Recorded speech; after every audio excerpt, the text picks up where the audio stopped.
जी बेटे, तो तसल्ली से देखें। When can an economy said to be economically inefficient? Joshua try करो, कहाँ पे आपको economic efficiency, productive, allocative, dynamic वगैरह कॉम्प्रोमाइज्ड मिल रहे हैं? कोई मार्केट फेलियर होगा, तसल्ली से देखें, या कुछ डेफिनेशन होगी। Sir, Pareto inefficiency when it is possible to make some people better off without making other people worse. बिल्कुल, Pareto optimality is when no one can be made better off without making someone else worse off. तो आप कौन C option ले रहे हो? Option A. शाबाश। कई बच्चे ये चूज कर लेते हैं when distribution of income is socially unacceptable. Equality या फेयरनेस इज नॉट एफिशिएंसी का concept, it's social concept of economics, जिसमें इक्वालिटी को हम देख रहे हैं, फेयरनेस को। अक्सर जब फेयरनेस करते हैं एफिशिएंसी ज़ाया हो जाती है। तो ये जो है ये बात इसमें हमारा उसका लिंक नहीं है, ये इक्वालिटी का कॉन्सेप्ट है। When the government sector is growing at the expense of private sector, no, nothing like that. इसमें कौन सी गुड है, क्या चीज़ है, कुछ क्लियर नहीं, मार्केट फेलियर आ रहा। When the ways rates rise faster than production, yes, इससे प्रोडक्टिविटी कम हो रही होती है, लेकिन नॉट नेसेसरली कि बाकी जो है कॉस्ट कम हो रही है कि नहीं, प्रोडक्टिव एफिशिएंसी कॉम्प्रोमाइज हो रही है कि नहीं, ये कंफर्म है। When it's possible to make some people better off without making someone else worse off, ठीक है ना। इसमें डेफिनेटली हम पीपीसी के अंदर थे कहीं, और अब पीपीसी तरफ जा रहे हैं, तो अब इनएफिशिएंट पॉइंट पे थे। सबको क्लियर हो गया? इंशाल्लाह क्लियर है बेटे। नंबर 2 मेरा बेटा आप देखिएगा। अच्छा, अभी भी बड़ी है स्क्रीन जी। Diagram shows cost and benefit curves for a good in a free market. Free market से मुराद प्राइवेट सेक्टर, परफेक्ट मार्केट की बात कर रहा है। Which combination is correct?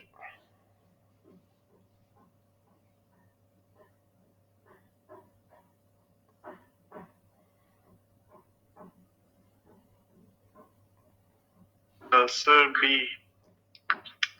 बिल्कुल ठीक है। देखिए, private sector, free market, MPC, MPB private cost and benefit को कंसिडर करता है, तो प्राइस होगी P2, और इधर एमपीसी एमपीबी की इंट्रैक्शन पे क्वांटिटी होगी Q2। लेकिन सोशली ऑप्टिमम होती है जहां सोशल कॉस्ट सोशल बेनिफिट के बराबर हो, वो यहाँ पे आएगा, प्राइस हो जाएगी P3 एंड क्वांटिटी हो जाएगी Q3। Joshua totally clear? ये हमने डिटरमिन किया इस बेस के ऊपर कि प्राइवेट फर्म्स है, they will like to minimise cost. नहीं, प्राइवेट सेक्टर सोशल आउटपुट वाली समझ आ गई मुझे, ऑप्टिमम लेवल की। हाँ मुझे एक्चुअल आउटपुट वाला समझा। जी बेटे, एक्चुअल आउटपुट कहाँ पे होती है? प्राइवेट सेक्टर कौन सी कॉस्ट एंड बेनिफिट्स कंसिडर करता है, मुझे बताओ। Marginal private private cost and private benefits. Benefit, तो एमपीसी एमपीबी जहां इक्विलिब्रियम आ रहा है, P2 Q2 वहां पे थे। अगर external benefits and cost add किए जाएंगे, ठीक है, तो एमएसबी एमएससी Q3 P3 पे आ जाएगा। समझ आ गया ना? जी sir. Yes, so that was the market failure. Third भी एफिशिएंसी से होना चाहिए। लेट्स सी जी बेटे, इंशाल्लाह आपका क्वेश्चन है, food processing firm discharges wastewater into the lake next to its factory. External cost है, कोई डंप कर रहे हैं अपना जो वेस्ट है। एक minute, what would reduce the difference between private cost and social cost of the firm's actions? So scroll down करना है ऑप्शंस, वो वहीं पे ये भी क्वेश्चन अच्छा, मैंने तो स्क्रॉल डाउन किया हुआ है, आप थोड़ा वेट करो, शायद आपकी स्क्रीन स्टक है।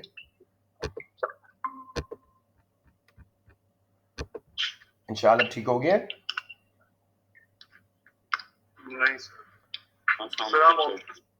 मैं ऑप्शंस बोल देता हूँ। पहली ऑप्शन है बेटे, खैर मैं क्वेश्चन एक बार पढ़ देता हूँ। A food processing firm discharges waste water into the lake next to its factory. What would reduce the difference between private cost and social cost of firms' actions? ज़ाहिर बात external cost कम होनी चाहिए।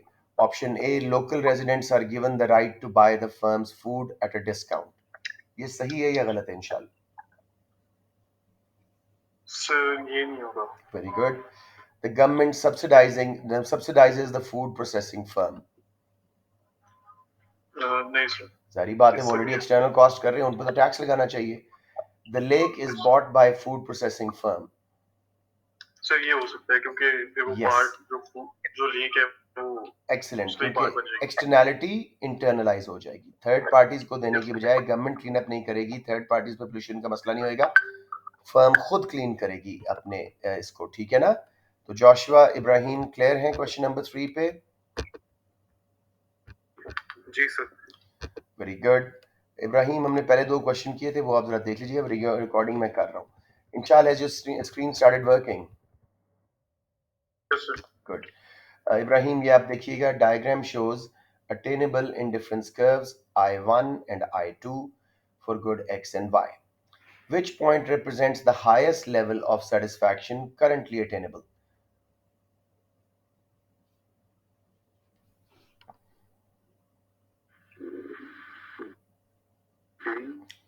जरा सही तरह बोलिए, बी बोल रहे हैं, डी बोल रहे हैं, मुझे समझ नहीं आई।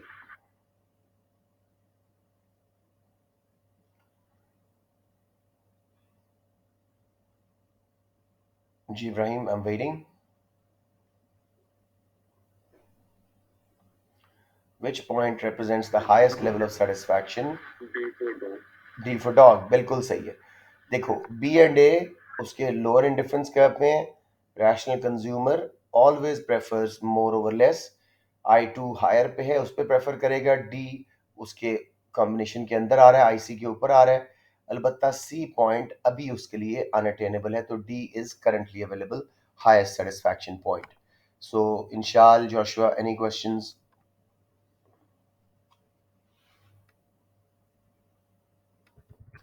नंबर 6 इंशाल, सॉरी अपना जोशुआ आपका है। Table shows substitution effect and income effect for a given good and an inferior good as the price of the good changes. Which combination is correct? तसल्ली से देखिएगा, जैसे पहले वाली मैं आपको करके दिखाता हूँ। टाइप ऑफ गुड गिवन लिखी हुई है, प्राइस चेंज फॉल। अब सोचो प्राइस फॉल पे सब्स्टिट्यूशन इफेक्ट और इनकम इफेक्ट क्या होगा गिवन गुड का, उसके हिसाब से आप जज करते जाएं सारे इन ऑप्शंस को। I am sure you'll be able to work it out.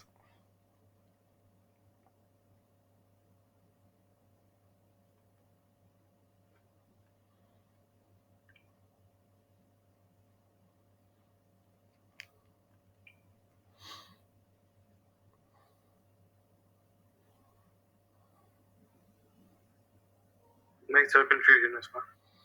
ये तो बिल्कुल बेसिक कॉन्सेप्ट है, then you have not revised consumer behaviour properly. Ibrahim Inshal बता देंगे कौन सा? Sir A. देखा जोशुआ, इनको कितनी आसानी से आ गया। एक बार आप सारे इफेक्ट्स जरा सुन लो। अभी मैं फिलहाल नॉर्मल से स्टार्ट कर रहा हूँ। अगर प्राइस फॉल हो, सब्स्टिट्यूशन इफेक्ट सब गुड्स का पॉजिटिव होगा। रिलेटिवली सस्ती हुई है ना जोशुआ, तो हम ज्यादा खरीदेंगे। समझ आ गई बात? जी सर। प्राइस फॉल हो, इनकम इफेक्ट नॉर्मल गुड का पॉजिटिव होगा, क्योंकि रियल इनकम बढ़ी थी प्राइस गिरने से, परचेजिंग पावर वो ज्यादा खरीदेगा। जबकि इन्फीरियर का नेगेटिव और गिवन का भी नेगेटिव। फर्क क्या है कि इन्फीरियर के केस में सब्स्टिट्यूशन इफेक्ट बड़ा होता है इनकम इफेक्ट से, तो overall price effect still positive होगा प्राइस फॉल का। जबकि गिवन में इनकम इफेक्ट नेगेटिव इतना बड़ा होगा कि वो सब्स्टिट्यूशन इफेक्ट पॉजिटिव को आउटवे करेगा, और प्राइस गिरने के केस में डिमांड गिर जाएगी, इसलिए गिवन गुड का अपवर्ड स्लोपिंग कर्व होता है। समझ आ गया प्राइस फॉल के सारे इफेक्ट्स? जी सर। जोशुआ मुझे आराम से बताओ, नॉर्मल गुड की प्राइस फॉल हो, सब्स्टिट्यूशन इफेक्ट क्या होगा? सब्स्टिट्यूशन इफेक्ट इंक्रीज होएगा। पॉजिटिव या नेगेटिव बोलिएगा? Positive. Positive. Income effect? Income effect price गिरी थी, रियल इनकम पे इफेक्ट सोचो, और फिर नॉर्मल गुड का रिलेशनशिप रियल इनकम के साथ सोचो। Real income will increase, people will be able to purchase more.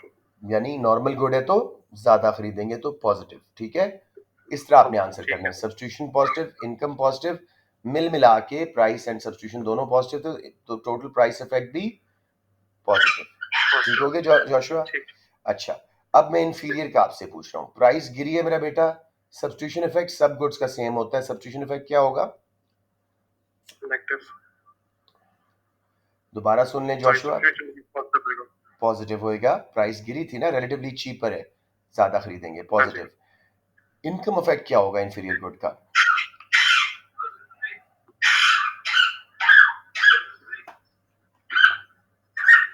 Price गिरी थी, रियल इनकम बढ़ी थी, इंफीरियर गुड को हम ज्यादा लेंगे या कम लेंगे? प्राइस गिर गई थी, इनकम बढ़ गई थी, हम रियल इनकम गुड्स को कम लेंगे तो वो नेगेटिव हो गया, ठीक है। हाँ जी। यानी substitution effect positive, income effect negative. लेकिन अभी आपको बताया था कि इंफीरियर गुड्स में सब्स्टिट्यूशन इफेक्ट बड़ा होता है, ठीक है। तो ओवरऑल प्राइस इफेक्ट क्या हो जाएगा Joshua? Positive. Now you got it. आखिरी चीज जी, गिफन गुड, प्राइस फॉल हुई है, सब्स्टिट्यूशन इफेक्ट क्या होगा? पॉजिटिव। शाबाश। इनकम इफेक्ट क्या होगा? नेगेटिव। और ओवरऑल प्राइस इफेक्ट क्या होगा? Negative. Because income effect is bigger then substitution effect. ठीक हो गया जोशुआ? 100% क्लियर? जी सर। अब मैं उल्टी सीरीज चला रहा हूं। Normal good, price rise, substitution effect negative, relatively expensive है। इनकम इफेक्ट नेगेटिव क्योंकि रियल इनकम गिर गई। माइक बंद कर दो रहा। रियल इनकम गिर गई थी तो हम कम खरीदेंगे, नेगेटिव। मिल मिला के प्राइस इफेक्ट भी नेगेटिव। सो नॉर्मल गुड के तीनों इफेक्ट एक साइड पे जाते हैं। प्राइस बढ़ी तो नेगेटिव सारे इफेक्ट्स, और प्राइस गिरी तो सारे इफेक्ट्स पॉजिटिव। फिर जी, इंफीरियर गुड, प्राइस बढ़ी, सब्स्टिट्यूशन इफेक्ट सबका सेम है, नेगेटिव। इनकम इफेक्ट अलबत्ता पॉजिटिव होगा क्योंकि रियल इनकम हमारी गिर गई थी तो हम इसको ज्यादा खरीदेंगे। लेकिन for inferior good substitution is bigger than income effect, तो overall price effect still negative होगा, जरा इनइलास्टिक डिमांड का बनेगा। गिफिन के केस में प्राइस बढ़े, सब्स्टिट्यूशन नेगेटिव, इनकम पॉजिटिव, और इतना पॉजिटिव कि वो आउटवे कर जाएगा सब्स्टिट्यूशन इफेक्ट को, प्राइस इफेक्ट पॉजिटिव हो जाएगा। जोशुआ क्लियर हो गया? जी सर। अब आप मुझे बताओ, प्राइस राइज, नॉर्मल गुड, तीनों इफेक्ट्स जल्दी से बता दो।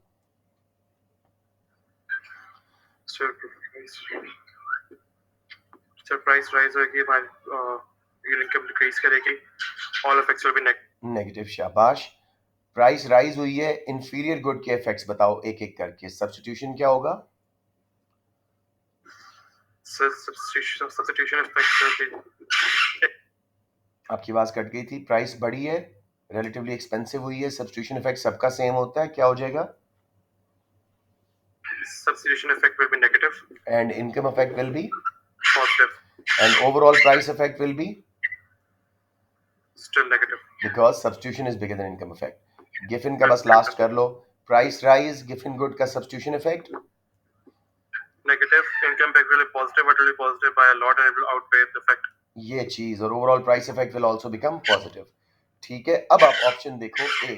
माइक बंद कर दो, तुम्हारा तोता बहुत शोर मचा रहा है। ऑप्शन ए देखो, Giffen good, price change fall, substitution effect positive, income effect negative. कितना आसान हो गया जब थ्योरी क्लियर थी। Got it? जी सर। शाबाश। जी sir. Let's move on to back to Inshal number 6। अब कुछ बच्चों के दिल धड़कना शुरू हो जाते हैं ऐसा क्वेश्चन देख के, ओह माय गॉड इतना बड़ा ग्राफ कुछ भी नहीं है, जस्ट कीप योर फोकस, कुछ भी मसला नहीं है। ऑफ बहुत छोटा नजर आगे चले। इंशाल्लाह जरा बड़ा कर लीजिएगा अपनी स्क्रीन को। Consumer demands to goods X and Y. The indifference curve diagram shows the effect of a change in price of one of these goods on the consumer equilibrium. X की उतनी ही कंजम्पशन रह रही है। आप I1 पे देखें और I2 पे देखें तो Y की कंजम्पशन पिवटल इनवर्ट शिफ्ट हो रहा है, ठीक है। और जरा इफेक्ट्स खुद ही सोचने की कोशिश करें, कंजम्पशन पे क्या इफेक्ट आ रहा है और कौन सी शेप बनेगी डिमांड कर्व की। Which demand curve is consistent with this diagram?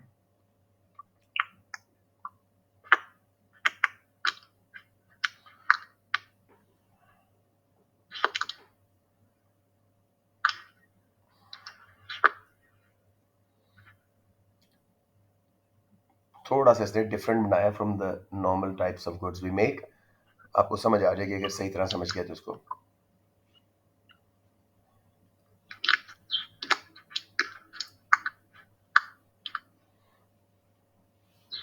Sir इसका मेरे ख्याल से इसका सी होगा। नहीं सर, सी नहीं, sorry, A.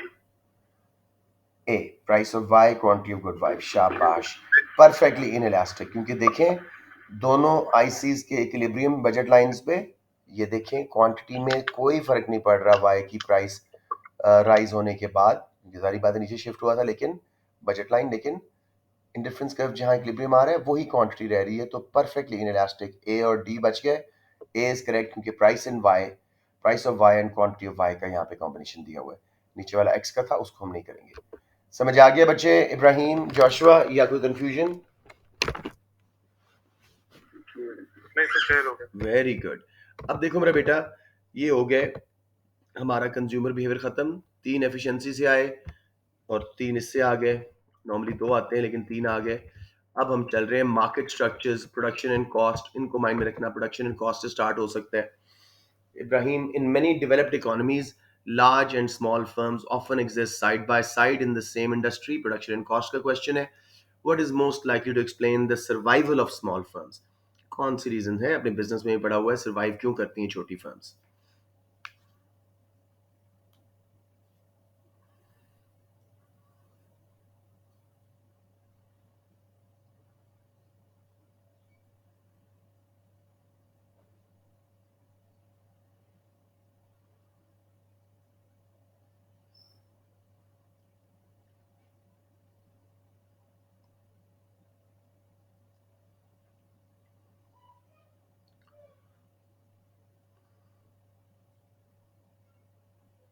Ibrahim, are you there?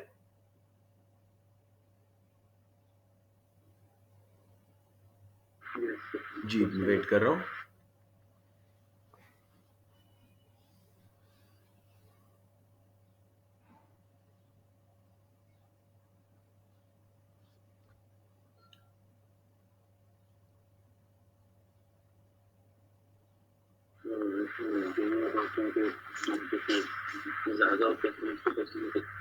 कौन सी ऑप्शन ले रहे हैं? D for dog?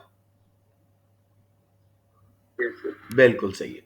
देखो, बाकी तीनों इकोनॉमीज ऑफ स्केल को उसने डिफरेंट वर्ड से बोला है। Number one, they offer a much wider choice या रेंज फॉर प्रोडक्ट्स। ये है रिस्क बेरिंग इकोनॉमीज, बड़ी फर्म्स में होती हैं। They have a higher minimum efficient scale. Minimum efficient scale is the lowest point on a long run average cost curve, जब economies of scale आ चुकी होती हैं और डिस इकोनॉमीज अभी आपने अवॉइड कर ली होती हैं। ये भी लार्ज फर्म्स में होगा, हायर है। लो होता तो हम स्मॉल फर्म कहते। They pay much higher wages to their staff, बड़ी फर्म्स करती हैं। They provide a personal level of consumer service, आपके साइज के मुताबिक सूट सीना, आपकी मर्जी के मुताबिक हेयर कट करना, आपके नाम लिखा हुआ केक बना देना, छोटी बेकरीज करती हैं। तो ये हो गया 7, ऑप्शन डी। जोशुआ, इंशाल, कोई problem? Excellent. Let's go to, ये देखिए नेक्स्ट वही मिनिमम स्केल टाइप का क्वेश्चन आ गया। This was I think Joshua's question. Diagram shows short run average cost and long run average cost curves for a firm. एक long run में कई short run होते हैं। मैं आपको थोड़ा सा याद दिला दूं, SRAC 1 से SRAC 2 पे जब हम गए तो ये इकोनॉमीज ऑफ स्केल हैं, उसके बाद डिस इकोनॉमीज ऑफ स्केल हैं। ये क्यों नीचे शिफ्ट होता है short run average cost curve? जब भी डिमिनिशिंग रिटर्न्स आने लगता है, too many workers start sharing the fix machine, ये देखो डिमिनिशिंग रिटर्न आना शुरू होता, फर्म मजीद कैपिटल लगा देती है। ठीक है, इससे लेबर कैपिटल रेशियो अच्छी होती, नीचे जाता है। क्यू पे मिनिमम एफिशिएंट स्केल आया, उसके बाद इवन नई फैक्ट्री लगाने से, नया कैपिटल ऐड करने के बावजूद कॉस्ट बढ़ रही है डिस इकोनॉमीज ऑफ स्केल की वजह से। Managerial diseconomies, labour diseconomies, coordination communication problems वगैरह। Which statement is correct?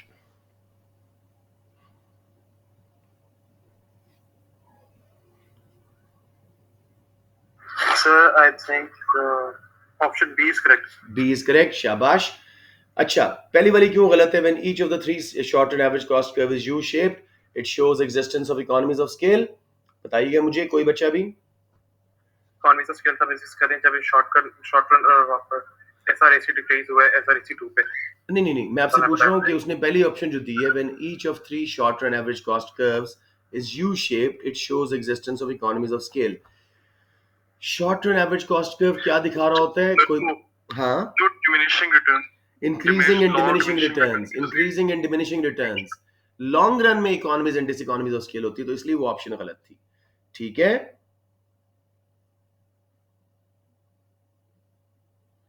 सी क्यों गलत हुआ? When the minimum point of short run average cost curve is below that of short run average cost 1, it shows existence of law of variable proportion.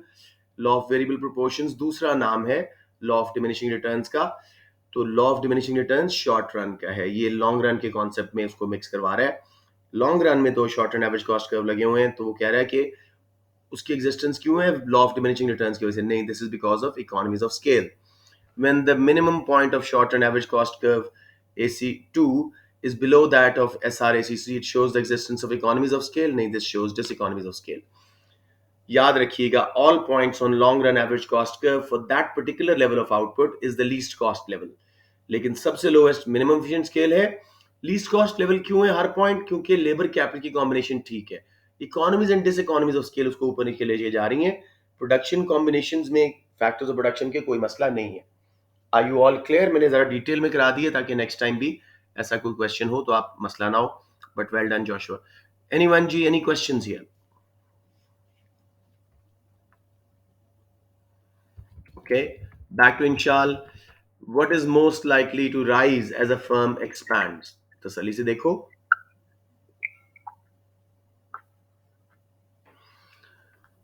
Firm expand होती है उसको dish economies of scale आती हैं. कोई dish economy ढूंढो. Cost of, हाँ, cost of monitoring workers, ये हैं लेबर डिस इकोनॉमीज या मैनेजरियल डिस इकोनॉमीज का हिस्सा. माइक बंद कर दो. जब फर्म एक्सपैंड करती है एनर्जी कॉस्ट पर यूनिट गिरती हैं बिकॉज फर्म लार्ज क्वांटिटी बढ़ा रही है तो एनर्जी कॉस्ट पर यूनिट गिर जाएंगी. कॉस्ट ऑफ कंपोनेंट्स, आपको बल्क बाइंग डिस्काउंट मिलेगा. Rate of interest paid on borrowing, आपको फाइनेंशियल इकोनॉमीज मिलेंगी, लो रेट पे बैंक्स इंटरेस्ट देंगे. तो तीन उसने इकोनॉमीज ऑफ स्केल बता दी थी. कॉस्ट ऑफ मॉनिटरिंग वर्कर्स, इतने वर्कर्स हो गए, उनको मैनेज करना मॉनिटर करना मुश्किल हो रहा है, ट्रेड यूनियंस बन रही हैं, तो मॉनिटरिंग वर्कर्स की कॉस्ट, कोऑर्डिनेशन कम्युनिकेशन के issues, high chains of command की वजह से इकोनॉमीज ऑफ स्केल से डिस इकोनॉमीज में आप जा रहे हैं, इसलिए फर्म की कॉस्ट बढ़ेगी. सबको समझ आ गया? Ibrahim, in the long run, what is a feature of monopolistic competition but not of perfect competition?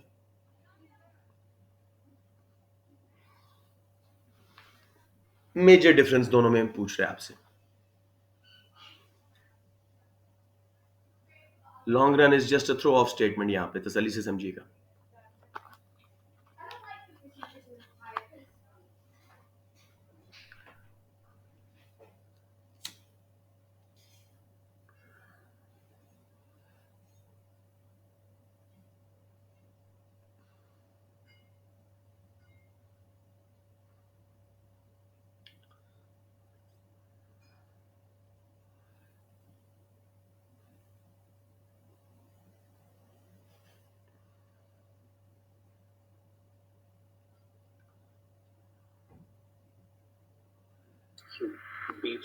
बहुत अच्छे, शाबाश.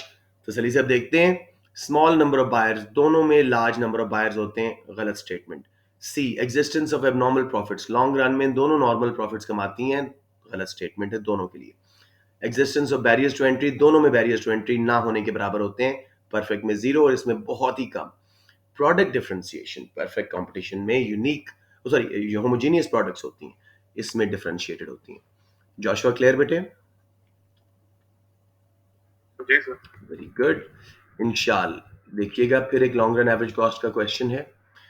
Small European airline currently produces at point X on its long run average cost curve. It wants a bigger share of European airline market and proposes to merge with another small European airline. The newly merged firm would produce at point Y on the long run average cost curve. Economies of scale are as shown. Why might the newly merged firm be able to produce at point Y? कोई economy of scale ढूंढो.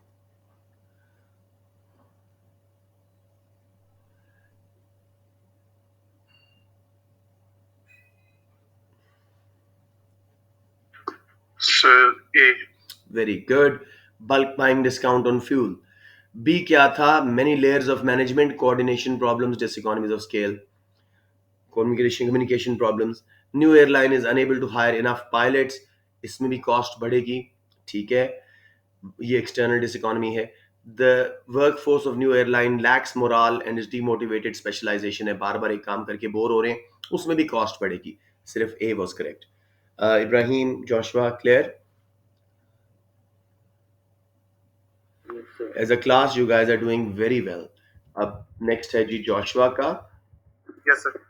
A firm sells its products to consumers in two separate markets, M and N. Under which conditions will a policy of price discrimination between the two markets be most profitable for a firm? Price discrimination याद है Joshua, ये थोड़ी सी याद दिला दूं? Sir याद करा दीजिए। प्राइस डिस्क्रिमिनेशन जैसे नाम बता रहा है, when a firm sells a good or service, same exact same product in different markets, yeah, same market, to consumers at different prices when there is no difference in cost of production. So what is price discrimination? When a firm sells a good or service, exact same wali good or service, to customers in same or different markets at different prices without any difference in cost of production. Conditions for price discrimination क्या हैं, या कैसे firms price discrimination कर सकती हैं? Different इलास्टिसिटीज हो, एक market में इलास्टिक डिमांड हो, दूसरी में रिलेटिवली कम इलास्टिक या इन इलास्टिक हो, यानी different PD in both markets. Number two, difference between the two markets is like, या जियोग्राफिकल स्प्रेड बहुत ज्यादा है, एक लाहौर की मार्केट है, एक न्यूयॉर्क की, या कोई लीगल बैरियर्स हैं कि एक मार्केट से लोग सस्ता खरीद के दूसरी में महंगा ना बेच सकें खुद, तो markets can be separated. Number three, firm should be a price maker, monopoly हो, ऑलिगोपोली, कम से कम मोनोपोलिस्टिक कंपटीशन हो, परफेक्ट कंपटीशन नहीं कर सकता. इसको बाय टाइम भी किया जाता है, सीजन में ज्यादा चार्ज होटल्स का, ऑफ सीजन में कम. बाय रीजन भी होता है, एक रीजन में डिमांड इलास्टिक थी, वहां प्राइस कम कर दी, दूसरी में इन इलास्टिक थी, आप मोनोपली थे, प्राइस बढ़ा दी. इसी तरह बाय पर्सन भी हो सकता है, सर्जन जो है वो गरीब आदमी को कम चार्ज कर रहा है सेम ऑपरेशन का, और अमीर को ज्यादा चार्ज कर रहा है. बाय यूजेज भी हो सकता है, डोमेस्टिक यूजर्स को वापडा कम चार्ज करती है और कमर्शियल यूजर्स को ज्यादा रेट चार्ज करते हैं. अब देखो कौन सी ऑप्शन ठीक है, मोस्ट ऑप्शन प्रॉफिटेबल. ए और बी नहीं है, ठीक है, शाबाश. पैसा सिर्फ दोनों की सेम है, क्राइटेरिया नहीं मीट होता. और ऑप्शन सी होती है, हाँ, क्योंकि यहाँ पे पता चलता है कि cryptographic difference is large.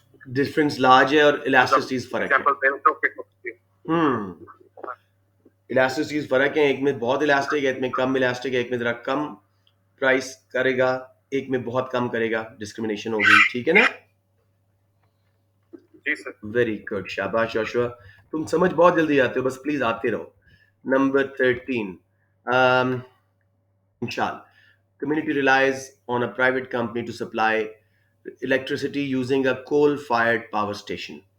The power station causes air pollution, which imposes an external cost shown in the diagram. The government decides to impose a tax on electricity company to correct market failure. What represents tax? ये AS में हमने पढ़ा था. Tax की distance बता दो दो supply curves के बीच में, कितनी एक्सटर्नल कॉस्ट के बराबर टैक्स लगाया जा रहा है. सर एक्स और वाई, क्योंकि वहां पे एक्सटर्नल कॉस्ट एमपीसी और एमएससी का distance, vertical distance is MEC, उसके बराबर टैक्स लगाया जाएगा, तो एक्स एंड वाई. क्लियर हो गया सबको? कोई कंफ्यूजन? No sir. अगर इसी क्वेश्चन पूछता डेड वेट लॉस कितना है, तो दो ऑप्शन वो दे सकता था, या डब्ल्यू एक्स वाई या फिर डब्ल्यू जी वाई, दो ट्राइंगल्स जो बन रही होती हैं. ठीक है, so very good guys, let's go on to Ibrahim now. Ibrahim मेरा बेटा देखो, ये भी कल रात को ही हमने ये चैप्टर पढ़ा था, थोड़ा सा डिस्कस किया था परसों की क्लास में. Some workers in a low paid job decide to work long hours to increase their disposable income. However, this decision reduces state provided benefits, leaving them no better off. What does this describe? Poverty trap. पहले आप job नहीं कर रहे थे, घर बैठे unemployment benefit मिल रहे थे. अब आपने जॉब शुरू की, उधर से कमाना शुरू किया, तो गवर्नमेंट ने अनएम्प्लॉयमेंट बेनिफिट वापस ले लिए, आप गरीब के गरीब रहे. इसको बोलते हैं पॉवर्टी ट्रैप. ज्यादा ये कब होता है? जब minimum wage is too close to state benefits. Joshua, Inshal clear? Yes. Beautiful. Number 15, Joshua. Which policy is likely to be least effective means of producing a more equal distribution of income amongst households? ऐसी कौन सी policy से income gaps बढ़ रहे हैं?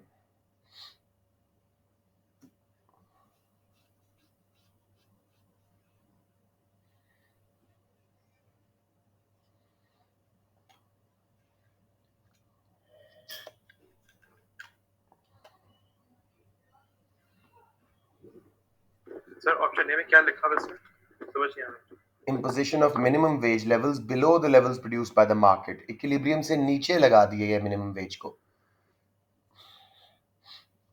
जो already market में veg थी उससे नीचे मिनिमम वेज लगा दी गई है. और प्रोग्रेसिव पर्सनल इनकम टैक्सेस ये भी वो नहीं होते पता। हैं जो टॉप रेट और बॉटम रेट हाँ पर दिखे हो। जी। Option A. शाबाश, well done Joshua. Progressive taxes income gaps कम करते हैं। Payment of child benefit low income household को, एक मिनट इंशाल।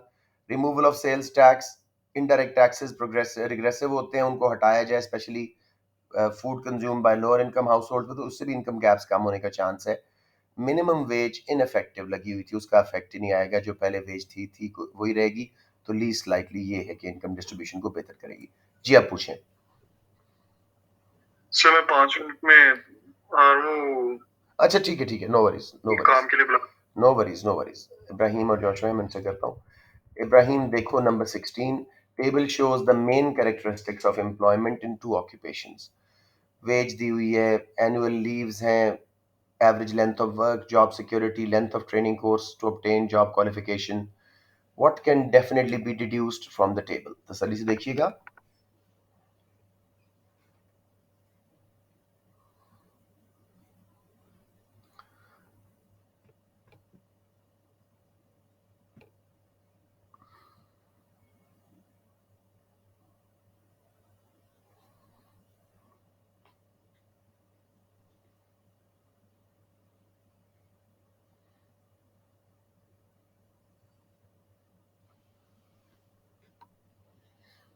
ये अच्छा क्वेश्चन है, इसमें लग रहा है सारी ऑप्शंस ठीक हैं, तसल्ली से आपको देखना पड़ेगा। जहां पे मोर देन वन बातें हो रही हो, उसकी वजह से जॉब की चॉइस करता है।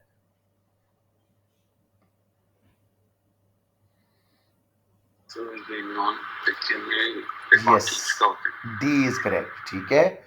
बाकी सारी भी ठीक है। एम्प्लॉयड दोज, हाँ मैं एक्सप्लेन कर रहा हूँ Joshua.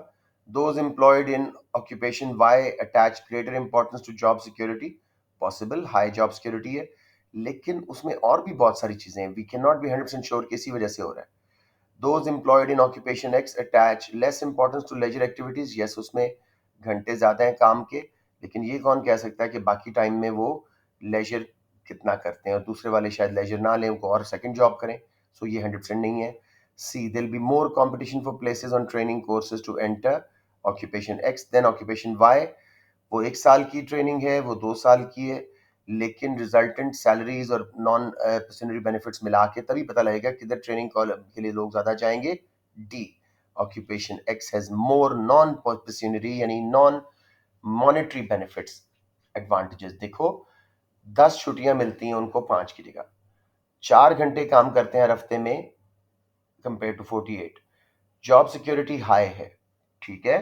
So non monetary advantage को वो ज्यादा इंपॉर्टेंस दे रहे हैं, इसलिए 3 फैक्टर्स उनके हक में जा रहे हैं। Got it Joshua? जी सर। नेक्स्ट जी आपका है, इसको तसल्ली से फ्रिंज देखो। बेनिफिट भी कहते हैं ना? सॉरी, इनको फ्रिंज बेनिफिट भी कहते हैं। फ्रिंज बेनिफिट्स भी कहते हैं, ठीक है। Right ji, table shows firm that has 4 possible methods of production to make its desired output. Each method has a cost and causes a different amount of pollution. The government rules that polluting firms must buy pollution permits that cost $90 each. Each permit allows the firm to emit 1 ton of pollution. No pollution can be emitted without a permit. Which method of production has least cost? $90 का एक permit है, ठीक है, 1 ton allowed है, उसमें किस method of production से least cost होगी?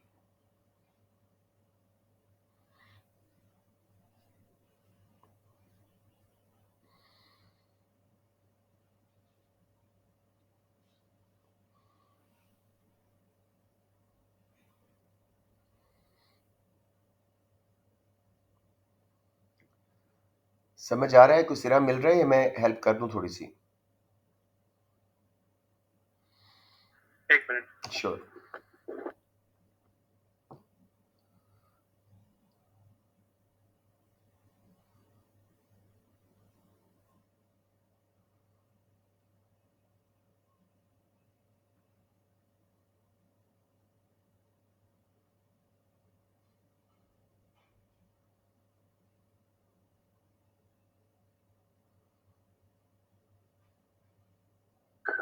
Option B.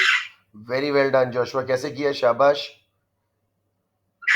Sir cost of production और पोल्यूशन कॉस्ट पर टन इनको 380 to 90 पर कोटास ऐड की किए। वैल्यू ऐड करके, ठीक है, बहुत अच्छे।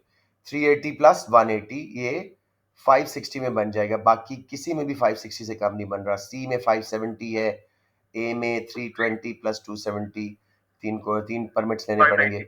तो 5 नहीं ज़्यादा बन जाएगा, 270, हाँ 590 बन जाएगा। डी में वैसे 700 है, तो बच्चे अक्सर डी चूज कर लेते हैं, लेकिन हमने परमिट्स की कॉस्ट लगानी थी और फिर देखना था। इब्राहिम आपको क्लियर है? यस सही answer. Very good. Number 18. How can GDP at market prices be calculated if GDP at factor cost is known? ये कॉन्सेप्ट याद है या थोड़ा याद दिला दो? याद है सर। Okay good. इब्राहिम देखें बेटे।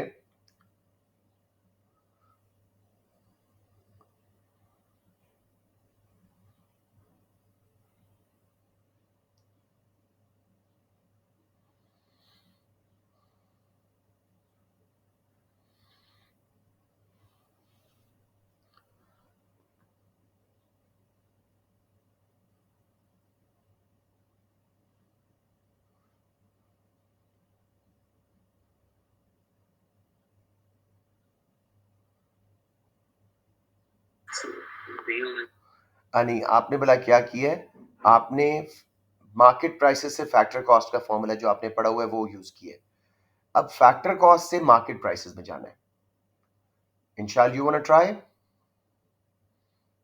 सर पहले तो हम ये करते हैं कि वो सब्सिडीज ऐड करते हैं, टैक्सेस निकालते हैं। यस। इस ट्रांजिशन में वो पहले टैक्सेस ऐड करेंगे और वो सब्सिडीज निकालते हैं। तो बेखल इब्राहिम ने ठीक किया था, बी किया था ना आपने? इब्राहिम आपने बी किया था? हाँ नहीं, हाँ बिल्कुल ठीक है, टैक्सेस ऐड करें, सब्ट्रैक्ट करें सब्सिडीज, बिल्कुल ठीक है। जोशुआ क्लियर है या मैं एक्सप्लेन कर दूं? मैं थोड़ा सा बता देता हूँ for those watching the video. GDP at market prices is जो नॉमिनल प्राइस आपको मार्केट पे उनकी नजर आ रही है। GDP at factor cost is जो फैक्टर्स ऑफ प्रोडक्शन को पेमेंट गई थी वो चीज बनाने के लिए। सब्सिडीज मार्केट प्राइस को कम कर देती हैं, फैक्टर कॉस्ट ज़्यादा होती है, उनको आप ऐड करते हैं टू बिकम फैक्टर कॉस्ट। और इनडायरेक्ट टैक्सेस प्राइसेस को बढ़ा देते हैं मार्केट प्राइसेस को, और फैक्टर प्रोडक्शन को कम पेमेंट गई होती है उनको माइनस करते हैं। यहाँ पे क्वेश्चन क्या था? फैक्टर कॉस्ट से वापस मार्केट प्राइसेस पे जाना है, तो इस केस में हम टैक्सेस ऐड करेंगे क्योंकि फैक्टर प्रोडक्शन को पेमेंट कम मिलती है compare to what the price shows after taxes, और सब्सिडीज को सब्ट्रैक्ट कर देंगे, तब जाके हमारा आंसर ठीक हो जाएगा। एनी क्वेश्चंस बच्चों?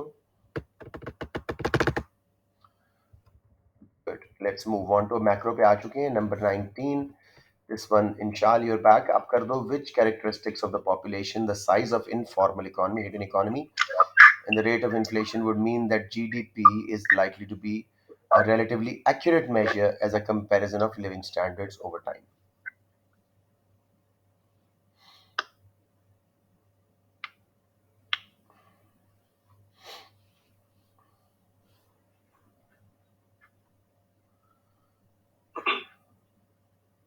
फिर इसका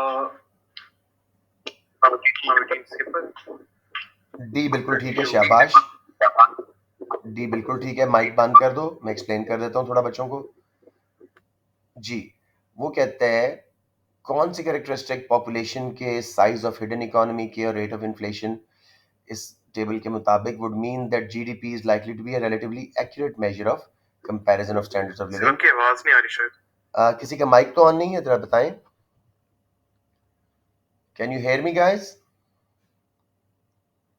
यस सर। यस जोशुआ आपको मेरी आवाज आ रही है? Joshua can you hear me?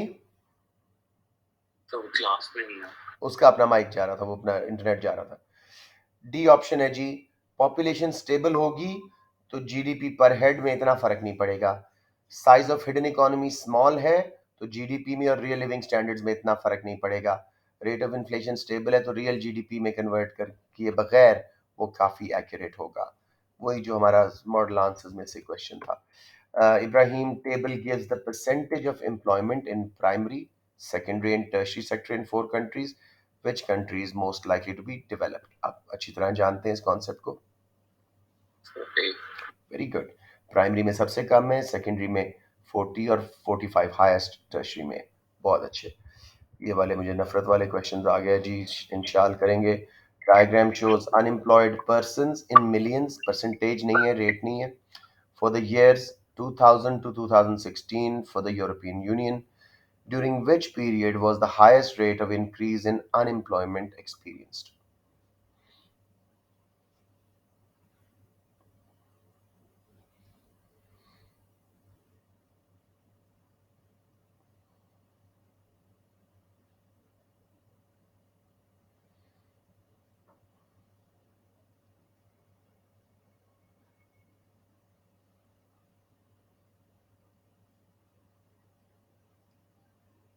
Sir ये होगा 2008 से 10 तक, क्योंकि वहां पे सबसे ज्यादा राइज हुआ था. बिल्कुल सही कह रहे हो. बिल्कुल सही कह रहे हो. I think that's correct. Ibrahim, do you have other view? मुझे तो यही लग रहा है. नंबर काउंट किया था आपने? मैंने नंबर काउंट नहीं किया. 2008 में round about let's say 16 million है. 2010 में अराउंड 22 है, 6 मिलियन. नेक्स्ट पीरियड 12 से 14 देख लेते हैं. 12 में तकरीबन 22 है, 14 में 26 है. हाँ, 6 उधर हुए थे ज़्यादा. तो I think A has to be correct.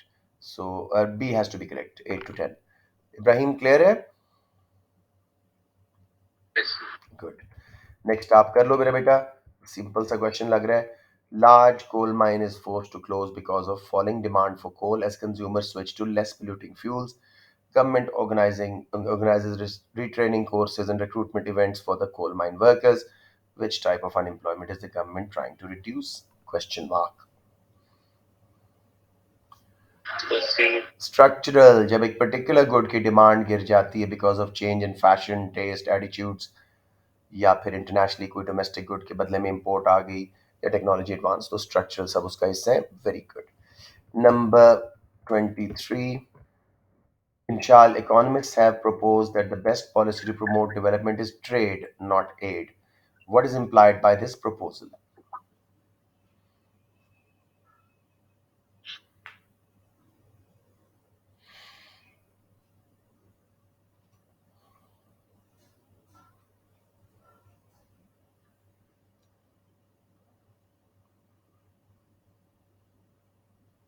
Sir इसका होगा developing countries should use foreign aid to invest in export industry. ये भी पॉसिबल है. ग्रेटर एक्सेस भी होता था, लेकिन वो फेवर है. सेल्फ सफिशिएंसी तो हम रिजेक्ट करेंगे. ए और बी. ट्रेड करना चाहिए, इंपोर्ट एक्सपोर्ट ज़्यादा करनी चाहिए, तो उससे वो एड के बजाय उस पर रिलाय करेंगे. तो I think C is correct. Developing countries should use foreign aid to invest in their export oriented industries. कोई कंफ्यूजन इब्राहिम? जी जी जी. नहीं होगी. B. Developing countries should be given greater access to markets in developed countries. अब उसमें एक question में लिखा है ट्रेड नॉट एड. अब ऑप्शन सी यूजेस एड और option B uses. I think you right Joshua. Can somebody check this? बल्कि मैं ही कर लेता हूँ, मेरे पास ये पड़ी हुई है मार्क स्कीम. ये कौन सा है? 23. I was a little confused on it. थोड़ा सा इस पे सोचना चाह रहा था मैं. Well done Josh, well done. लेकिन वो ट्रेड नहीं, जॉशुआ इज करेक्ट बेटे. Trade not aid. C is aid. ठीक है ना, चाहे उसको ट्रेड पे लगा रहे हैं. बी क्या है कि डेवलप्ड कंट्रीज कह रहे हैं जी हमारी मार्केट्स में ज्यादा आप एक्सपोर्ट कर सकते हो, उससे ट्रेड नहीं हो रही, एड दे रहे हैं. एड नहीं हो रही, ट्रेड दे रहे हैं उनको. ठीक है ना? इंशाल क्लियर हो गया ना?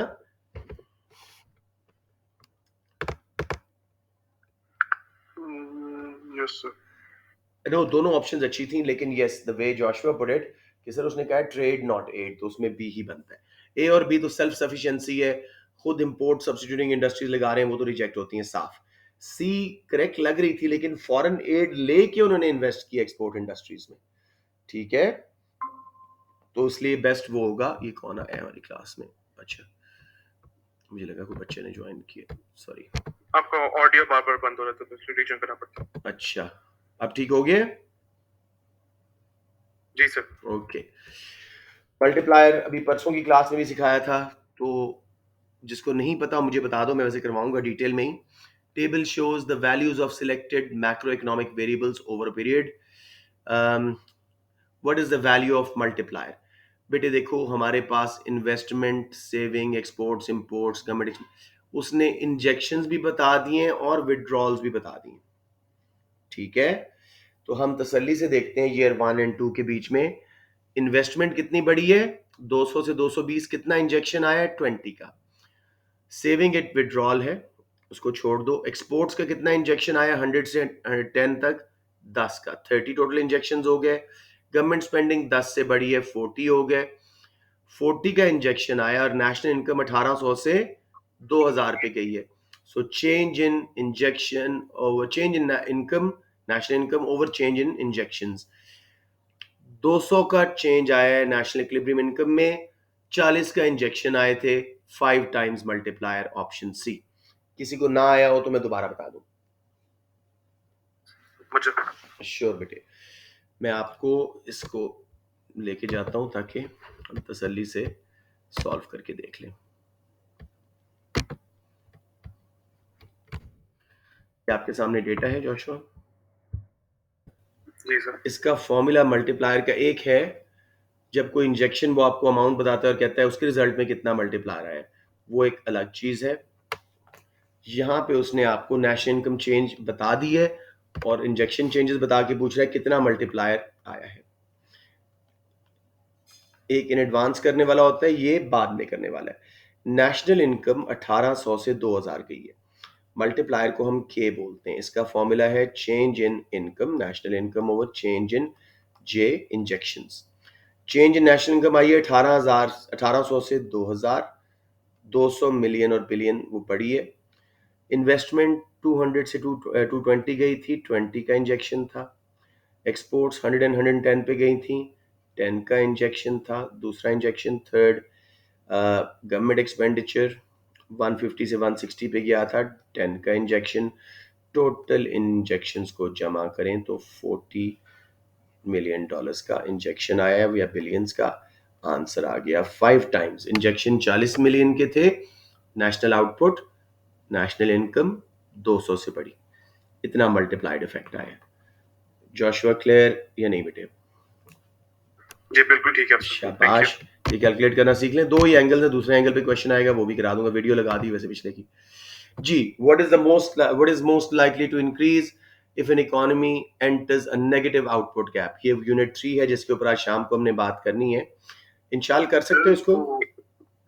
सर नेगेटिव आउटपुट क्या वही होता है जो जब एक्चुअल आउटपुट होती है वो एक्चुअल आउटपुट उससे इज बिलो जो बिलो डिजायर्ड आउटपुट, यानी जितना लोग डिमांड कर रहे हैं उससे कम सप्लाई है। एक सेकंड दीजिएगा मुझे। अस्सलाम वालेकुम। वालेकुम जी। अच्छा, साइज ले लिया आपने? आपने जो कोटेशन भेज सकते हैं, व्हाट्सएप कर सकते हैं? हाँ जी जी, वो 16 दरवाजे बन रहे हैं ना जी, तो डिजाइन दोनों भेजता है। हाँ, तीन तीन टेरेस तो नहीं, मतलब एक को टेरेस बड़ा है, एक छोटा है। हाँ, उन्होंने नहीं करना। अम, दोनों में दे दो प्रपोजल, वो भी दे दो, ये भी दे दो। ठीक है, बालकनी सामने वाली करनी है, पहले एक प्रपोजल वो बना दो, दूसरे साइड वाली भी बना के दे दो। ठीक है, मैं वेट कर रहा, थैंक यू जी बेटे। Sorry, what is most likely to increase if an economy enters a negative output gap? Output कम है और जो नेशनल इनकम है, डिमांड है, वो ज्यादा है, तो कौन सा इसमें बनेगा? D sir. Unemployment rate. ठीक है, बिल्कुल सही है जी। Anyone, any questions? सर ये समझा दें। ये मैं आपको बेटा आज शाम को क्लास में ये सारे करवाने लगा हूं, ठीक है? क्योंकि ये यस इधर अकेले के लिए समझाने की बजाय मैं पूरा टॉपिक ही करवा रहा हूँ आपको, मैक्रो का ये यूनिट 3। नंबर 26 जी, under which conditions will a Keynesian expansionary fiscal policy be most likely to take an economy out of recession without too much inflation? तसल्ली से देखें, एग्रीगेट डिमांड बढ़ेगी उनकी एक्सपेंशनरी पॉलिसी से, फिस्कल पॉलिसी से। कब inflation कम से कम आएगी?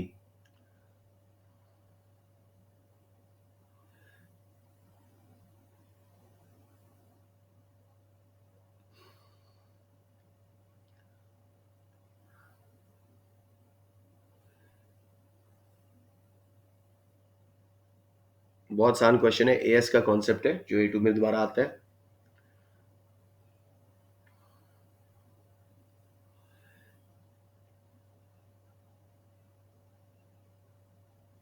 मनी सप्लाई उन्होंने बढ़ाई, इंटरेस्ट रेट गिरता है, डिमांड फॉर मनी क्या होनी चाहिए? सो इसका मेरे ख्याल से सी होगा। इंटरेस्ट इलास्टिक, वेज फ्लेक्सिबिलिटी लो, और सप्लाई कर्व एग्रीगेट जो है वो भी हम इलास्टिक पार्ट में। Yes, I think you right. मैं एक बार चेक कर लूं, एक छोटा सा मुझे डाउट हो रहा है। Let me check quickly. Number 26, oops, कहाँ पहले भी खोली हुई थी? हाँ, 26 सी है, बिल्कुल ठीक है जी। दोबारा देखते हैं। इंटरेस्ट इलास्टिक, देखो बेटे, मनी सप्लाई गवर्नमेंट जब एक्सपेंडिंग बढ़ाती है अपनी फिजिकल पॉलिसी में, उससे मनी सप्लाई अगर बढ़े, उससे इंटरेस्ट रेट कम होता है। Interest elastic demand for money हो तो फिर ज्यादा इफेक्ट आएगा, ज्यादा लोग कंजम्पशन करेंगे। वेज फ्लेक्सिबिलिटी लो हो, ठीक है, तो उसकी वजह से भी कम कॉस्ट बढ़ेगी। एग्रीगेट सप्लाई कर्व के इलास्टिक पार्ट में एग्रीगेट डिमांड बढ़ने के बावजूद महंगाई नहीं आएगी ज्यादा। क्लियर हो गया मेरे बेटे? Yes sir. जोशुआ आप कर दो। What would cause an increase in transaction demand for money? याद है तो ठीक है, वरना जल्दी से बता दूं।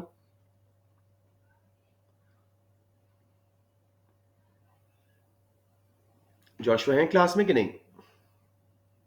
प्लीज ऑप्शन देखो। नहीं, आपको आता है ये? तो फिर मैं ना बताऊं ना, आप करो। नहीं, मुझे एलपीटी आता है, मैं बस देख रहा हूँ। Good boy.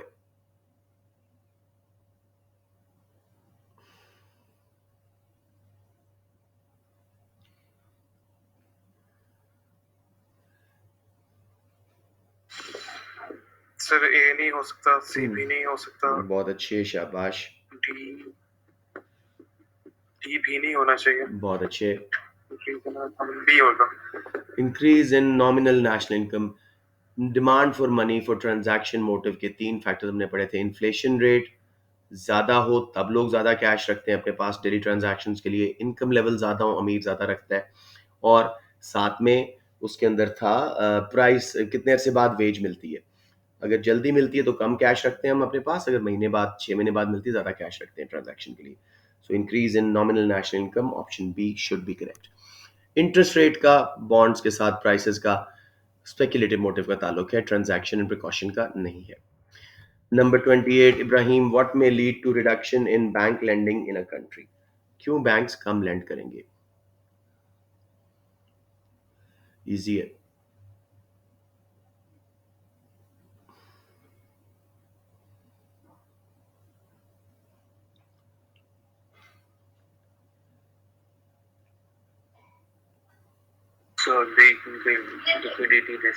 No no no, अगर ज्यादा लिक्विडिटी रखते हैं, इंक्रीज इन लिक्विडिटी रेशियो, ठीक है ठीक है ठीक है, एक minute. An increase in liquidity ratios operated by countries commercial banks, liquidity ratio अगर ज़्यादा रखते हैं तो कम lend कर सकेंगे। Why not A, increase in commercial banks balances with central bank, उससे भी तो वो कम lend कर सकेंगे। लेकिन B seems to be the correct one। हाँ हाँ, I know, उससे बड़ा मल्टीप्लायर का होता है, दूसरे से मल्टीप्लायर का शायद इतना ना आए, but I just want to make sure कि we have got it right. Sir वो कॉन्ट्रैक्शनरी पॉलिसी में भी तो यूज होता है ना, बी, लिक्विडिटी रेशियो हाँ ज्यादा हाँ कर देते हाँ, इसलिए इसी को लेना पड़ेगा। ठीक है जी, B is correct. Well done. A को रिजेक्ट कीजिएगा बिकॉज यस, इससे मनी सप्लाई कम होती है, मनी सप्लाई कम होने से इंटरेस्ट रेट बढ़ता है, ठीक है। लेकिन at the same time you right, increase in liquidity ratios means वो ज्यादा कैश रख रहे हैं तो मल्टीप्लायर प्रोसेस हर्ट हो रहा है और उसकी वजह से लेंडिंग कम हो रही है। इसको वैसे दो ऑप्शन ऐसी देनी नहीं चाहिए। Inshal number 29, the kind we don't like. Table gives details of inflation and unemployment for 4 different countries in 8 and 11. Which country or countries experience a trade-off between their inflation and unemployment? Trade-off उल्टा चल रहा हो, inflation बढ़े तो unemployment कम हो रही हो, या vice versa.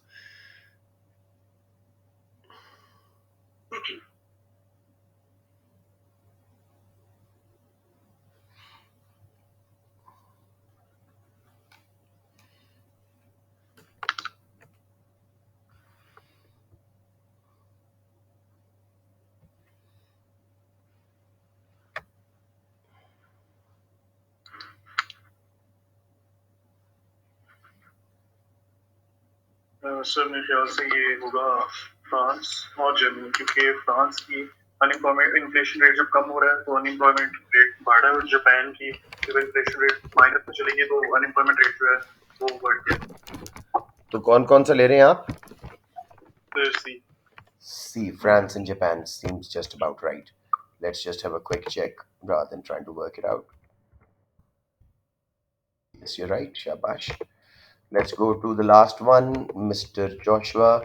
The government decides to raise the value added tax, general sales tax. What does this suggest that government's main economic objective is? G.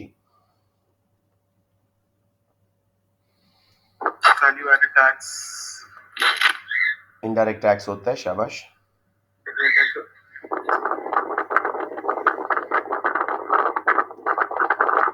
Wild guess है, मुझे आता नहीं है, but I'm gonna say reduce the inequality of American people.